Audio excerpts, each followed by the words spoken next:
काफ़ी दिन पहले S24 और S25 सीरीज़ में लेदर कवर आया था, उसमें काफ़ी अच्छा रिस्पॉन्स रहा कस्टमर का। तो उसमें वापस आज 15 और 16 सीरीज़ लेकर आया है, जिसमें 15, 15 pro, 15 pro max, 16, 16 pro, 16 pro max मिलने वाला है।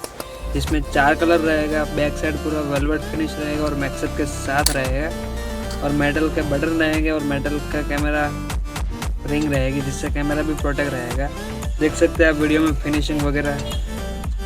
इसमें आपको कलर मिलेगा ब्लैक, ब्लू, ग्रे और ब्राउन कलर, जो कि डेजर्ट पर काफ़ी प्रीमियम लुक देगा। ब्राउन कलर देख सकते हैं वीडियो में आप, फिनिशिंग, स्टिचिंग वगैरह सब कुछ देख सकते हैं वीडियो में। बहुत ही लिमिटेड स्टॉक है, जिस चीज़ को चाहिए व्हाट्सएप या इंस्टाग्राम पर DM करें।